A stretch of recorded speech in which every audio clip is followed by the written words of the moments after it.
আমার বাবা মা একটা নাম দিয়েছিল অরিন্দম দাস, কিন্তু আমি তার পরে আমার নাম রাখি সুমি, এবং সুমি আমার ভীষণ ভালো লাগার নাম। একটা জিনিস খুব মনে পড়ে যে আমি যখন স্কুলে ইয়েস স্যার ইয়েস ম্যাডাম বলে উঠতাম, আমার ক্লাস শুনতো, সবাই হেসে উঠতো। আমি অর্ধেক দিন স্কুলে গিয়ে ইয়েস স্যার ইয়েস ম্যাডাম বলতাম না। বাড়িতে আমার কোনো সম্মানও ছিল না যে আমি বাড়িতে বাঁচবো। একদিন খুব ভোরে বাড়ি থেকে বেরিয়ে গেলাম নিজের মতো বাঁচবো বলে। আমি জীবনে প্রথম শিলিগুড়ি গেলাম। হিজড়ে পেশার সাথে যুক্ত সুব্রত এবং ওরফে পিঙ্কি, সে আমাকে তার বাড়িতে আশ্রয় দেয়। তারপর আমার কাজ শুরু হলো যৌন পেশা দিয়ে, এবং আমি নিউ জলপাইগুড়ি স্টেশনে 50 টাকায় আমি দেহ ব্যবসা আরম্ভ করি। আজকে আমি যে বাড়িটায় আছি, যেরকম রান্নাঘর আমার, সেরকম একটি ঘরে আমি থাকতাম, এবং একদম যেখানে মল ত্যাগ করে তার পাশেই আমার রুম ছিল। একটা চৌকি ছিল, আর কোনো জায়গা ছিল না দাঁড়াবার। বছর পরে আমার জীবন শুরু হয় HIV প্রজেক্টে। তারপরে আমাদের নাম হয়ে গেল কন্ডম মাসি। তার কারণ আমাদের কিছু নির্দিষ্ট এলাকা ছিল যেখানে গিয়ে গিয়ে আমাদের কন্ডম বিক্রি করতে হতো। আমি ভাবছিলাম যে আমি যেখানে বড় হয়ে উঠেছি, কুচবিহার, দিনহাটা, সেখানে তো আমার মতো আরো মানুষজন আছে, তারা কিভাবে বেঁচে আছে। তার কারণ ছোটবেলায় আমার কোনো বন্ধু ছিল না, তার কারণ আমাদের বন্ধু হয় না। বৌদি বলছে, লেডিস বলছে, ছক্কা বলছে, বড় হয়ে অবশ্য হিজড়ে শুনেছি নামটা। সেই তাগিদ নিয়ে আমার কুচবিহারে ফেরা 2009 সালে। আমি কুচবিহারে ফিরে যেটা প্রথম শুরু করি যে একটা আস্তানা, যেখানে এসে আমাদের মতো মানুষজন বসবে, গল্প করবে, নাচ করবে, এবং যা খুশি তাই কথা বলবে, মনের কথা খুলে বলবে। আমাদের এই আস্থানার বাইরে লেখা ছিল খোলা আকাশ মুক্ত মন। আমি এখন যে সংগঠনের সাথে যুক্ত তার নাম মৈত্রী সংযোগ সোসাইটি। আমরা যখন সংগঠন শুরু করি সেই সময় আমরা NGO বুঝতাম না, ফান্ড কি হয় বুঝতাম না, প্রজেক্ট কি হয় বুঝতাম না। আমরা একটা তাগিদ থেকে শুরু করি।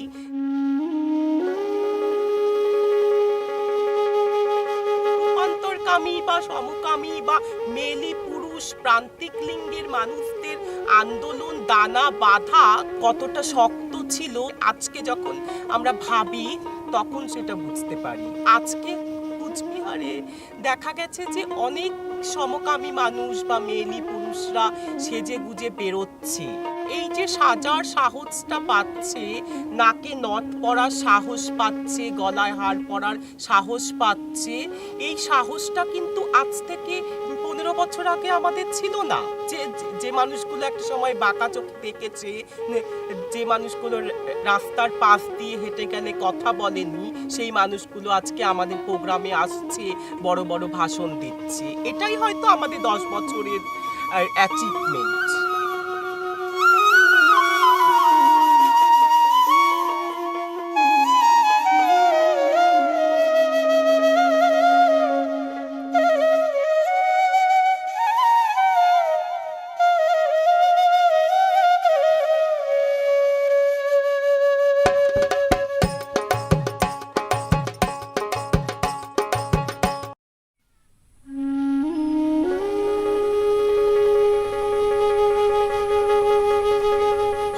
রক্তের সম্পর্কই সব কিছু, সেটা তো নয়। আমরা আমাদের গোষ্ঠীর মধ্যেও নানা রকম সম্পর্ক তৈরি করেছি। আসুন আমরা শুনি সেই সম্পর্কের কথা, তাদের কথা। আমার যখন 9-10 বছর বয়স, তখন আমার একটা নিজের মধ্যে মেলি ভাব ছিল। আমি তখন বুঝতে পারিনি, যখন আমার 13 বছর বয়স হয় তখন আমি ওটা বুঝতে পারলাম যে আমি একটা মেলি পুরুষ। আমাদের মতো বন্ধুদের সাথে কথা আলোচনা হওয়ার পরে ওরা আরেকজনকে বলছে এই করতি, তখন আমি নিজেকে বলা শুরু করলাম আমি করতি। যখন আমার বয়স হলো তখন আমি একটা বন্ধুর সঙ্গে ফার্স্ট আমার লাইফে তার সঙ্গে আমি নাচ করতে যাই। সেখানে গিয়ে তাদের চুল লাগানো, লিপস্টিক পরা, সব কিছু দেখে এতটা ভালো লাগলো আমার যে এই রূপে আমি কবে আমি নিজেকে তৈরি করতে পারবো। তখন আমি বসে যে আয়নার কাছে গিয়ে ভাবলাম বাহ, আমি তো মেয়ে। যখন আমার বয়স 17 হলো তখন মা আমাকে বারণ করলো, এসব সাজা যাবে না। আমার মায়ের সব ছোটোবেলা থেকে আশা ছিল আমি কেন মেয়ে হলাম না। কিন্তু যখন নিজেকে মেয়ে বলে তৈরি করতে শুরু করলাম তখন আমার মা মানতে পারলো না, একদমই মানতে পারলো না তখন আমাকে, যে আমি মেয়ে। তখন বললাম, কেন মা? এখন পর্যন্ত আমার বয়স 22 বছর, এখন পর্যন্ত আমার মা বাবাকে আমি বোঝাতে পারছি না যে আমি বিয়ে করতে পারবো না, আমি কোনোদিনও মেয়েদের সঙ্গে সংসার করতে পারবো না। আমার জীবনে অবশ্যই ভালোবাসা এসেছিল। কার জন্যে তুই কান্দিস মনরে, ভাবিয়া দেখ তোর কাঙ্গে নাই মন, দিন দুই চার। আমাকে বললো, শোন, তোর তো ভালোই টাকা পয়সা আছে, অথচ আমার কিছুই নেই। আমি কখনো স্বীকার কাটি না যে আমার কিছু নেই। আমার ভয় ভিতরে যে আমার যদি টাকা না থাকে তাহলে তো ভালো নাও বাসতে পারি। তখন আমাকে বললো যে আমাকে 10,000 টাকা দিয়ে কি একটা মোবাইল দিতে পারবি? তখন আমি বললাম কি, না, আমি এটা পারবো না, অসম্ভব। রাত্রে এমন করে আমাকে কড়া কড়া মেসেজ করলো, মেসেজ করার পর আমার মাথাটা হ্যাং হয়ে গেল। আমি ঠিক বাজারে যাই, বাজারে গিয়ে আমি দুমারা বিষ আনি, এনে তারপরে আমি ঘরে দরজা জানালা বন্ধ করে ঠিকই দুমারা বিষ চানাচুর দিয়ে খাওয়ার পরে কিছুক্ষণ পরে আমার প্রচণ্ডভাবে বমি হয়। পরে বাবা মা বললো যে এরকম কেন করেছিলি? তারপরে আমি বললাম যে আমার কিছুই ভালো লাগে না বাবা, আমি কে, আমি নিজেকে কেন আমি এরকম হলাম? আমি রূপান্তরকামী, পতি, ঠিক আছে, কিন্তু আমাকে তো কেউ ভালোবাসে না বাবা। লড়াই তো আমাদের করতেই হবে আজীবন, যতদিন আমরা বেঁচে আছি আমাদের লড়াই কোনোদিনও শেষ নেই, লড়াই আমাদের করতেই হবে। বয়স যখন আমার 10 প্লাস, তখন আমি বুঝতে পারলাম যে আমার ভিতরটা একটু অন্যরকম মেয়েলি উত্তেজনা সৃষ্টি হচ্ছে। আর 5-এ ভর্তি হওয়ার পরে তখন দেখলাম আরও আমার 2-3টে বন্ধুও দেখি আমার মতো, সবাই টিফিন টাইমে ক্রিকেট ফুটবল খেলতো, আমরা উল কাটা বুনতাম ক্লাসে বসে। তারপরে পুতুল নিয়ে যেতাম, পুতুল খেলতাম। ক্লাস 8-9-এ যখন উঠলাম তখন আমার শরীরে একটা উত্তেজনা সৃষ্টি হলো। উত্তেজনা সৃষ্টি হওয়াতে তখন আমার পাশে যে ক্লাস ফ্রেন্ড বসতো তার সাথে আস্তে আস্তে ও আমার গায়ে হিলকাহিলকি করতো এবং তার সাথেও আমি হিলকাহিলকি শুরু করে দিতাম। তখন ক্লাসে আরও অন্য সহপাঠীরা আমাদের তখন বৌদি বলতে শুরু করলো। কলেজ লাইফেও দেখতাম যে আমাদেরকে দেখে হাসাহাসি করতো। আমরা সবসময় মেয়েদের সাথে বান্ধবী হিসাবে তাদের কাছে নোট নিতাম। হ্যাঁ, আমি নিজেকে মেয়ে মনেই মনে করি। এভাবে বন্ধুদের বলতাম, তখন ওরা অট্টহাসি ক্লাসের মধ্যে শুরু করতো। তা আমি তখন কিচ্ছু করি না, কর্মদিক থেকে আমি কিচ্ছু করি না, কয়েকটা টিউশনি করতাম। তখন বাবা এবং পিসিরা সবাই মিলে আমাকে দিনহাটার একটা গ্রামে থেকে একটা মহিলা মেয়ে দেখে তার সাথে আমাকে বিবাহ বন্ধনে বন্ধ করে দিল। বাবা এরকম শাড়ি পরে ফটো তুলছে, আমাকে আশেপাশে লোকরা বলছে হিজড়ের ছেলে, আর ছেলে এটা নিয়ে বাড়িতে অশান্তি করেছিল। তখন আমার বউ বলেছিল, দেখ, যখন তোকে হিজড়ের কথা কেউ বলবে তখন তুই তাদেরকে বলবি যে আমার বাবা যদি হিজড়ে হয়ে থাকে, কিন্তু তোদের কাছে তো আমার বাবা খেতে যায় না এবং আমাদেরকে তোদের কাছে পাঠায় না, আমার বাবা হিজড়ে হয়ে রোজগার করে আমাদেরকে খাওয়াচ্ছে। তো আমাকে বেনারসি বার করে দিয়েছে, কিন্তু মেয়ে বলে কি না, বেনারসিটা হবে না, বাবা আবার শাড়ি পরে ঈশ্বর কাকার সাথে নাচতে যাবে। বউ তখন বলছে, দেখো না, বাবা নাচতে যাচ্ছে, বাবা প্রোগ্রাম করতে যাচ্ছে, এটা তো বাবা রাস্তাঘাটে নাচবে না, বাবা এটা প্রোগ্রাম করবে। মেয়ের গলার কানের সমস্ত কিছু বার করে দিয়েছিল। পারিবারিক ক্ষেত্রে আমার প্রতিজীবন আমি খুব ভালোভাবেই কাটাই, অসুবিধা হয় না। আমার বউয়ের যে কথা, আমার ভাইয়েরও সেই কথা, যে হিজড়ে হতে পারে কিন্তু কারোর বাড়িতে তো আমার দাদা যাচ্ছে না। বান্ধিবি পাহ বান্ধিবি মন বান্ধিবি কাহা মনে। শিক্ষা আমাদের মতো মানুষগুলোর জন্য আছে কোথায়? আমরা স্কুল কলেজের সাথে কথা বলছি এবং আমরা শিক্ষাক্ষেত্রে অনেকটা দূরে এগোতে চাইছি। কুচবিহার তো একটা প্রান্তিক শহর, এখনও কুচবিহারের শিক্ষিত মহলেও যদি আমরা যাই, সেখান থেকেও আমরা জানতে পারি রূপান্তরকামীদের মধ্যে যে একটা সামাজিক বৈষম্য, সেটা কিন্তু আমরা লক্ষ্য করতে পারি। তো সেই দিক থেকে যদি বলি, রূপান্তরকামীরা অনেকটাই পিছিয়ে আছে এবং তারা একটা নির্দিষ্ট গোষ্ঠীর মধ্যে, তাদের নিজস্ব গণ্ডির মধ্যেই এখনও সীমাবদ্ধ। দেখা যায় মোটামুটি নাইন পর্যন্ত পড়ার পরে ওরা স্কুল ছুট হয়ে যাচ্ছে। যে কোনো মুভমেন্ট করতে গেলে পড়াশোনাটা করতে হয়, আর নিজের সম্মানটাকে পেতে গেলে তোমাকে আগে শিক্ষিত হতে হবে। দেশের আইন করে কোনোদিনও কোনো মুভমেন্টের পরিবর্তন আনা যায় না। পরিবর্তনটা দরকার আমাদের মানসিকতা। আমি বারবার বলবো, এই রূপান্তরকামী মানুষ যারা আছে তাদের অধিকারটাকে অর্জন করার জন্য আগে শিক্ষা অর্জন করা উচিত, তবেই তারা তাদের নিজের মুভমেন্টটাকে চালিয়ে যেতে পারবে। আমাদের মতো মানুষজনদের তো খুব একটা অপশন নেই, কারণ এক আছে সেক্স ওয়ার্ক, এক আছে হিজড়ে বৃত্তির সাথে যুক্ত হয়ে যাওয়া, গোষ্ঠীর সাথে সেই সংস্কৃতির সাথে যুক্ত হয়ে যাওয়া, আরেক আছে এনজিও। আমরা ভাবছিলাম যে বিকল্প অপশান কি হতে পারে। কুচবিহারের খুব বিখ্যাত কাজ যে শীতল পাটি দিয়ে নানা রকম সামগ্রী বানানো, জুতো, ব্যাগ, ম্যাট, মাদুর ইত্যাদি সব কিছু, হ্যান্ড ব্যাগ, পার্স ব্যাগ, এই সমস্ত কিছু আমরা ওয়ার্কশপ দিচ্ছি। ওয়ার্কশপ দিয়ে দেখাচ্ছি যে কিভাবে একটা লাভজনক পেশা হতে পারে। সেই জায়গাতে দাঁড়িয়ে আমরা আমাদের সংগঠনের পক্ষ থেকে প্রায় 30 জন রূপান্তরকামী মানুষজনকে শীতল পাটির কাজ শেখাচ্ছি। তাদের প্রশিক্ষণ দিচ্ছেন 5 জন আমাদের গ্রুপ মেম্বার, এবং আগামী 5 বছরে আমাদের লক্ষ্য আছে আমরা হোম ডেলিভারির কাজ শুরু করব, কম্পিউটার কোর্স আরম্ভ করব, স্পোকিং ইংলিশ শেখাবো। কিছু কর্মক্ষেত্রে তারা স্থান করে নিচ্ছে নিজের সত্তা, নিজের লিঙ্গ পরিচয় গোপন করে। আমরা শুনব সেই মানুষদের জীবিকার কথা। বাবা মরে যাওয়ার পরে তারপরে আমি সাগর দিঘির পাড়ে একটা ছোট্ট পানের দোকান খুলি, কিন্তু সেই পানের দোকান খুলেও আমি দেখতে পেলাম যে আমার পানের দোকান খোলার পরে রোজগার ঠিকই হতো, কিন্তু নানা দিক থেকে নানা লাঞ্ছনা কথা শুনতে শুনতে আমি সেই পানের দোকানে বসে থাকতেই পারি না। তা আমি পুরুষ হয়ে সেই যে পানের দোকানে বসে থাকি, কাস্টমার এসে আমাকে বৌদি বলে বৌদি একটা পান দাও, তখন নিজে খারাপ মনে হয়। রেলের কাজটা পেয়েছি ঠিক বলতে গেলে, আমি আমার প্রতিবন্ধুর সাহায্যে আমি কাজটা পেয়েছি। তখন একটা সাহেবের কাছে আমাকে নিয়ে গেছিল, উনি বললো আমার এখানে যেখানে ড্রাইভার গার্ডরা থাকে ওখানে একটা পোস্ট খালি আছে, তুমি কি ওখানে কাজ করতে পারবে? এখানে কাজ করতে হলে রুটি বেলতে হবে, তারপরে ড্রাইভার গার্ডরা আসলে বেডশিট দিতে হবে, তাদেরকে খেতে দিতে হবে, তারপরে বাসন মাজতে হবে, সমস্তটা একবারে মেলি কাজ। তা আমি তখন শুনে খুব খুশি এবং আনন্দিত হলাম যে এই কাজটা আমি পারবো, এই কাজই করতে আমি ভালোবাসি। এভাবে আমি জয়েন করলাম এবং কাজ শুরু করে দিলাম। আমি যখন ড্রাইভার গার্ডদের খেতে দিতে যাই তখন বলে কি এই লন্ডাকে কাহা সে লেকে আয়া। আবার রাত্রিবেলা যখন ড্রাইভার গার্ডরা শুতে আসে তাদেরকে বেডশিট দিতে যখন যাই তখন তারা আবার হাত ধরে বেডের মধ্যে টেনে শুয়ে ফেলায়, তখন বলতে থাকে যে আমার পা টিপে দে, মাথা টিপে দে।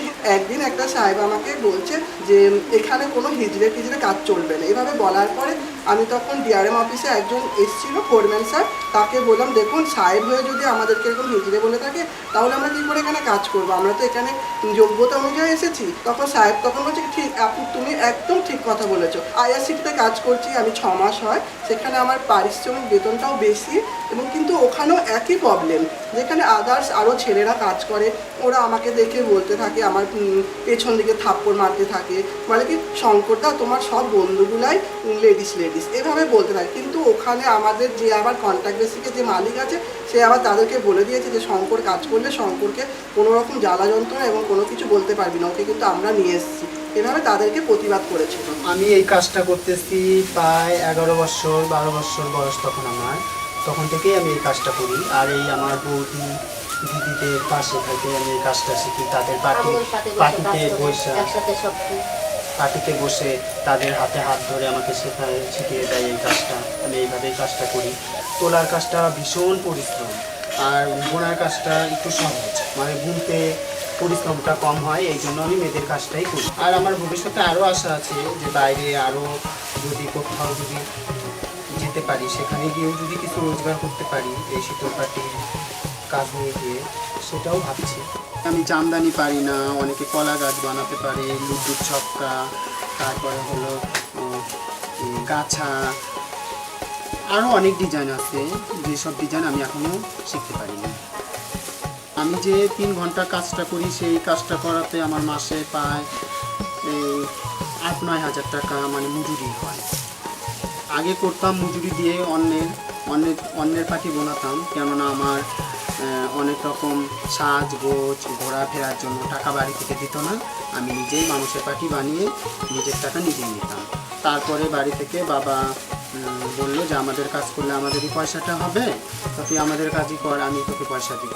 তারপরে এখন বর্তমানে আমি বাড়ির কাজই করি, বাড়ির থেকেই বাবা ব্যাগটা তুলে ওই ব্যাগটাতেই আমি করি। সরকার বা কোনো প্রজেক্ট যদি আমাদের ভাগ দেয়, সেখানে আমি যেরকমভাবে শক্তি করে কাজ করতে হয় সেরকমভাবেও কাজ করতে আমি প্রস্তুত। আমরা 2013-তে মৈত্রী সংযোগের কাজের সম্বন্ধে জানতে পারি এবং 2014 থেকে সেই কাজের কিছুটা অংশ সাপোর্ট করতে পেরেছি। Their struggles are our struggles. No one is free till everyone is free. Aid stands with Maitri Sanjog as they lead us in breaking free from the norms of gender and sexuality put in place by a patriarchal and casteist system. It is a struggle for a better world with equal values and dignity for all lives. We stand along with Maitri Sanjog. দেহ মন দুটোই আমার, ব্যবহার করার ধরন একান্ত ব্যক্তিগত। কে তুমি? নীতি নির্দেশদাতা।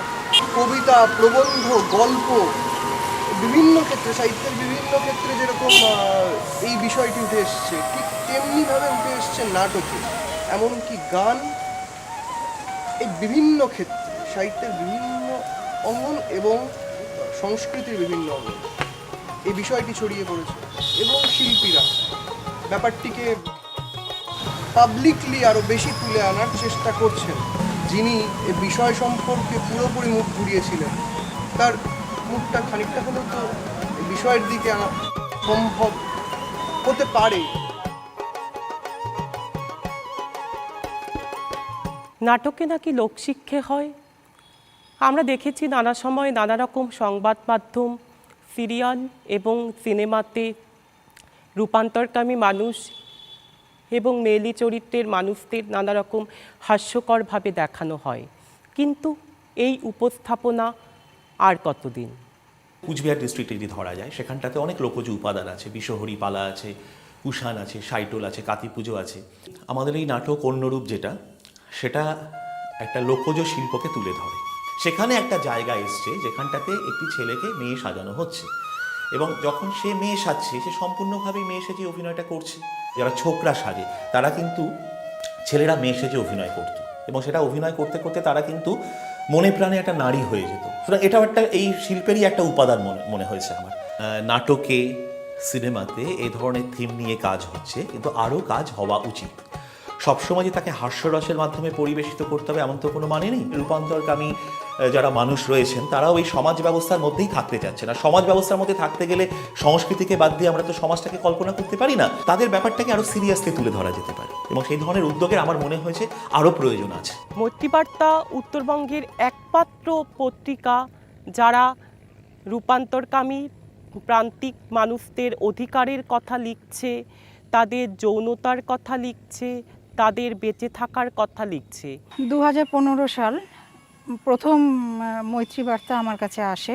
দীর্ঘ সফর এই মৈত্রী বার্তার সঙ্গে আমার যোগাযোগ, ওদেরকে আপন করা, কাছে টেনে নেওয়া, এবং অত্যন্ত ভালো লাগার একটা জায়গায় ওরা আমার মনের মধ্যে বাস করে। মৈত্রী বার্তা এই কেন্দ্রিক হোক কি, যাদের কথা কেউ বলে না, সহজে বলতে চায় না, যারা আজকে সমাজের ক্ষেত্রে পতিত বা প্রান্তিক বলে চিহ্নিত বা অবহেলিত বলিষ্ঠ চরিত্র, আমি বলবো সমীর, যে এই পত্রিকাকে এই কোচবিহারের মতো এত দূরে, কলকাতা থেকে অনেক দূরে, হ্যাঁ, এই জায়গায় এসে ওই পত্রিকাকে বার করছে। বার্তা আরও বড় করে প্রকাশক, আর এই যে একটা স্প্লিট, এই যে একটা ভাগ, এই যে মানুষের ভেতরে একটা বিভাজন, এই বিভাজনটা যত তাড়াতাড়ি মুছে যায় ততই মনে হয় আমাদের সমাজে মঙ্গল। আমার চোখে মৈত্রী বার্তা একটা বিপ্লবের ঘোষণা বলা যেতে পারে।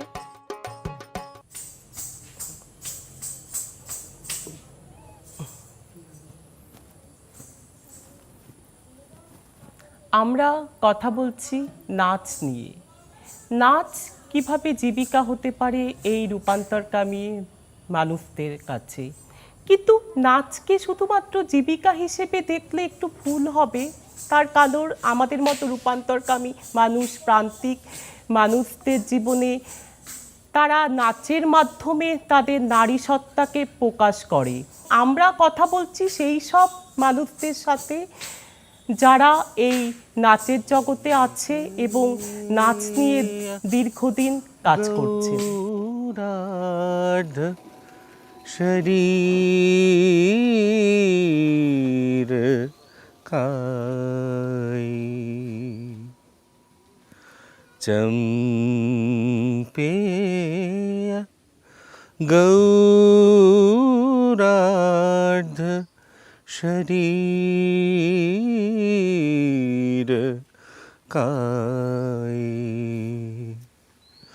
कर्पूर गौरार्थ शरीर काय कर्पूर गौरार्थ शरीर काय धम्बिल्य कायच जटा ধরাই।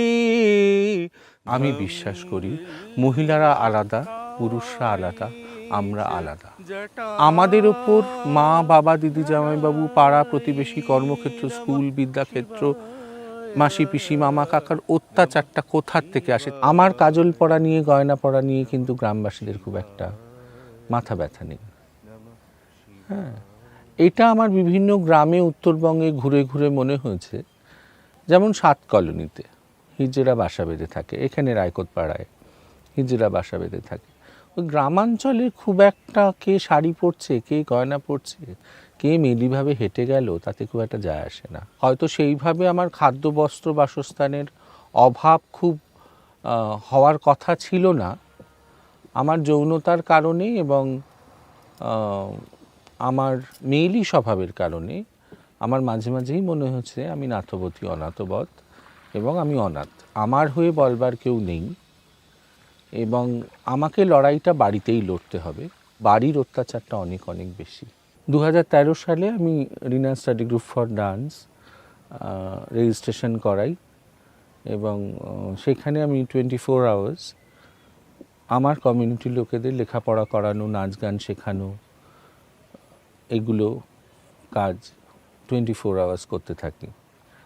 আমি এর জন্য ধন্যবাদ জানাই আমার গুরুদের, গুরু কেলুচরণ মহাপাত্র, রীনা জানা, রাজীব ভট্টাচার্য, রতিকান্ত মহাপাত্র, ওড়িশি নাচের জগতে, এবং অভিনয়ের জায়গায় আমি বলবো এইচ কানাইলালজি, সীমা মুখার্জি, উষা গাঙ্গুলি, অলকানন্দা রায়ের সাথে আমি প্রেসিডেন্সি প্রিজনার্স, ইনমেটস যারা, তাদের সাথে কাজ করা, এবং মুন্নিদির সাথে আমার যোগাযোগ সেই 96 সাল থেকেই। এই মানুষগুলো আমাকে অনেক অনেক অনেক বেশি আত্মবিশ্বাস দিয়েছেন সমাজের তরফ থেকে। আমরা যদি প্রত্যেকে নিজ নিজ ক্ষেত্রে সোসাইটির প্রয়োজনীয় হয়ে উঠতে পারি, তাহলে মনে হয় না আমার জেন্ডার বা সেক্সুয়ালিটি কোনো সমস্যা হতে পারে। একটা সংরক্ষণ সরকারি তরফ থেকে দরকার, তা না হলে পরে হয়তো মানবাধিকারের কাজটা পূর্ণ হবে না। আমি নিজে 93 সাল থেকে 2013 অবধি প্রফেশনালি সরকারের হয়ে এবং বেসরকারের হয়ে নেচেছি। প্রত্যেকটা ড্রপ ইন সেন্টার বা প্রত্যেকটা প্রজেক্ট, প্রত্যেকটা হিজড়ে খোল উত্তরবঙ্গের 5টি জায়গার আমি ঘুরে দেখি যে ওরা সন্ধেবেলা নাগাদ নাচ গান ওদের একটা মাধ্যম। নাচটা জেন্ডার বাইন্ডিংস নেই এটার মধ্যে। হ্যাঁ, আমি পুরুষ হই, নারী হই, তৃতীয় লিঙ্গ হই, তাতে কিছু যায় আসে না। তা দি খিটা ধি থালা অঙ্গ তক তা তত তা তক তা।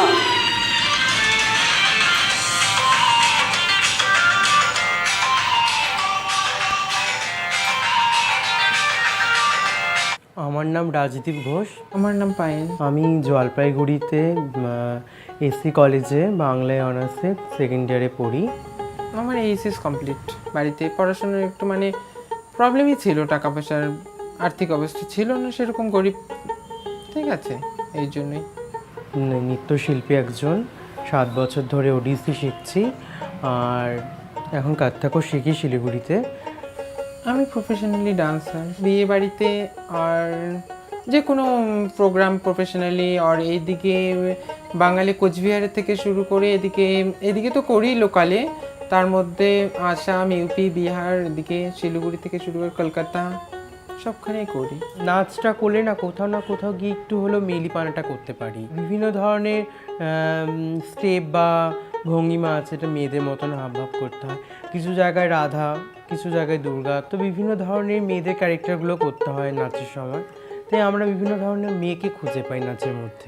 মেয়েরা তো অ্যাকচুয়ালি মেলার সঙ্গে 10টা লোকের সঙ্গে করতে পারে না প্রোগ্রাম, আর এখন করছে, আমাদের মতো ডান্সারাই প্রোগ্রাম করছে, আর মালিকরাও এখন চাচ্ছে আমাদের ন্যাকিটি করি, যাই কিছু করি, শর্টই পরি, লং পরি, ড্রেসের কোনো প্রবলেম, নাচের কোনো প্রবলেম হবে না। নাচটাকে আমি সাইডে সারা জীবন রাখতে চাই। লটারিতে কোনো মালিকের সঙ্গে কথা বলে হলো 300 টাকা দিবে, 300 টাকায়, কোনো মালিক বললো 400 টাকা, 400 টাকায়। আর হয়তো দুর্গাপুজো, হয়তো কালী পুজো, সেরকম একটা মেলায়, যেমন স্নানের মেলা, হয়তো 800 টাকাও 1000 টাকাও এরকম হতে পারে। কোনো মালিক তো দেওয়ার সময়ও টাকা কিছু কমও দেয়। নাচটা আমার একটা বলতে গেলে শক্তি বা পাওয়ার একটা আমার কাছে। নাচের মধ্যে আমি নিজেকে খুঁজে পাই।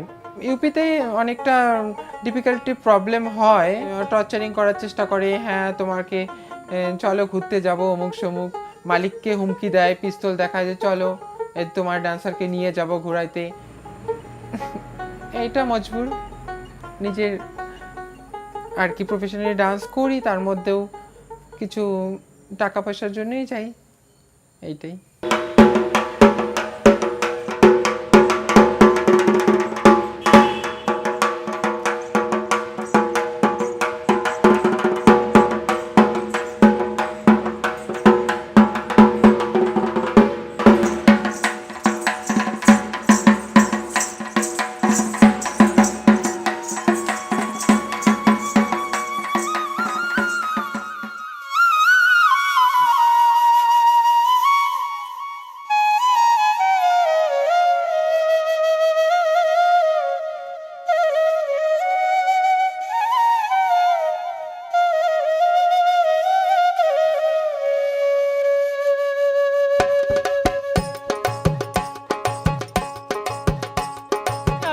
শহর কলকাতায় রাস্তা হারাই, যতবারই আসি এবং আমি হারিয়ে যাই। প্রেসিডেন্সির মতো একটা জায়গাতে ছাত্রদের সাথে এই একটি কাজ, this is obviously very overwhelming. আর কোথাও গিয়ে নিয়ে একটা গভর্নমেন্টের দায়বদ্ধতা থেকে তো ওরা এড়িয়ে যাচ্ছেই, সেই জায়গাটা তো থাকেই। Employment as well as employment benefits যেটা থাকা উচিত সেটা নেই। এত ল পাস হয়ে যাওয়ার পরেও, ভার্ডিক্ট বেরিয়ে যাওয়ার পরেও যেটা নেই, that is very disheartening at some point. They have tried finding out for something else where they can live a respectful life, which should not be such a difficult task for them. This should be very normal and very easily achievable. অনেক অধ্যাপক এই university থেকে উপস্থিত ছিলেন, তারা খুব ভালোভাবে নিচ্ছেন যে আমরা দেখে আসা পেশা থেকে বেরিয়ে এসে যে হাতের কাজ শিখছে এই মানুষগুলো, সে সমাজে দাঁড়াতে চাইছে, এই উদ্যোগটাকে সবাই সাধুবাদ জানাচ্ছে। Everyone was very excited to know that what it is, and everyone was expecting a lot out of it, and I think that has been achieved today because the outcome and the turnout, we can see that it's very good. আমাদের সকাল থেকে অনেক বিক্রিও হয়েছে, আমরা আশা করছি আরও এইভাবে সাড়া পাবো। নিজে হাতের কাজ শিখেছি, হাতের কাজ নিয়ে আজকে এখানটায় এসেছি। আমার কাছে এখন 30 জন মহিলা রয়েছে যারা আমার সাথেই কাজ করে, এবং তারা নানান রকম হাতের কাজ, এই জুট থেকে শুরু করে নানা রকম স্টিচ এবং টেলারিংও কাজ করে। আমরা তো একটা কোনো জায়গা থেকে নিজেরাও প্রান্তিক কমিউনিটির মানুষ, এখানে এসে যারা স্টুডেন্টরা রয়েছে হয়তো তাদের কোনো জায়গা থেকে হয়তো কোনো সোর্স আছে, ভালো সোর্স আছে, এবং হয়তো কোনো তার মানে এই এত বড় ইউনিভার্সিটির কোনো স্টুডেন্টের বাবা হয়তো সে একটা কোনো ভালো জায়গাতে রয়েছে, যে যেখানে এই জিনিসগুলো বিক্রি করলে হয়তো সেটা যেমন একটা ধরনের লিঙ্ক ওয়াইজ কোনো সিস্টেম হয়, তো লিঙ্ক হয়ে যে কমিউনিটির মানুষের জিনিসগুলো হয়তো আরেকটু ভালো জায়গায়, বা যেরকম গভর্নমেন্টের স্বনির্ভর প্রকল্প, মানে যে সমস্ত মেলাগুলো স্বনির্ভর মেলাতে যাতে কমিউনিটির মানুষের এই জিনিসগুলো পৌঁছে যেতে পারে, সেটা আমরা মানে প্রয়াস চেষ্টা করি। আমরা কেউ যখন কিনে নিয়ে যাবে বাড়িতে, তখন এইটা আছে এইটা একজন ট্রান্সজেন্ডার মানুষ বানিয়েছে, এই যে জেন্ডার মানুষটার যে একটা বিভাজন, সেটাও কিন্তু অনেকটা মিটবে। আমি প্রথম 2012 সালে কোচবিহার জেলায় যাই। ওখানকার কথ্য ভাষা এবং পশ্চিম বাংলার অন্যান্য জায়গাও যে শব্দগুলো ব্যবহার করে থাকি সেগুলো হচ্ছে কতি বা মেটি। উত্তরবঙ্গে মেটি কথাটা খুব চলে, তো এই কতি বা মেটি জনগোষ্ঠীর মধ্যে কিন্তু এই বিভিন্ন ধরনের মানুষ আসছে, এবং আমাদের যে ভাষা রয়েছে উল্টি, বা ভারতের অন্যান্য জায়গায় ফার্সিও বলা হয় এই ভাষাকে, সেই উল্টি ভাষার মধ্যে বিভিন্ন ধরনের কথা রয়েছে, যেমন কড়িকতি যারা পুরুষালী বেশে থাকেন, তথাকথিত পুরুষ বেশে থাকেন, ভেলকি কতি যারা নারী বেশে থাকেন, আবার অনেকে কিন্তু কড়ি এবং ভেলির মধ্যে কিন্তু অল্টারনেটও করতে পারেন, সুইচও করতে পারেন। মূল স্রোতের সমাজের মতনই এই প্রান্তিক লিঙ্গ এবং যৌনতার সম্প্রদায়ের মধ্যেও ভাষার প্রকট বিভাজন রয়েছে। সেটা কিন্তু লিঙ্গ যৌনতার পরিচয়ের জন্য যে শব্দগুলো রয়েছে তার মধ্যেই দেখা যায়।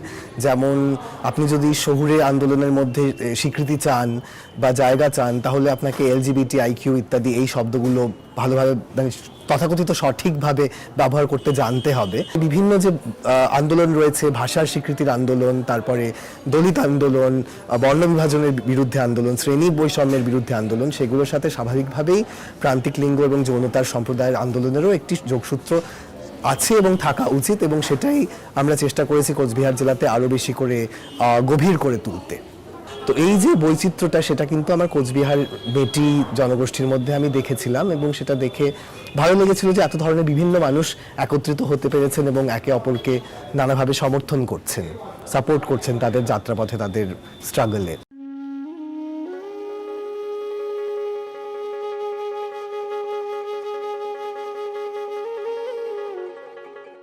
ট্রান্সজেন্ডার জন্মায়, ট্রান্সজেন্ডার কেউ হয় না।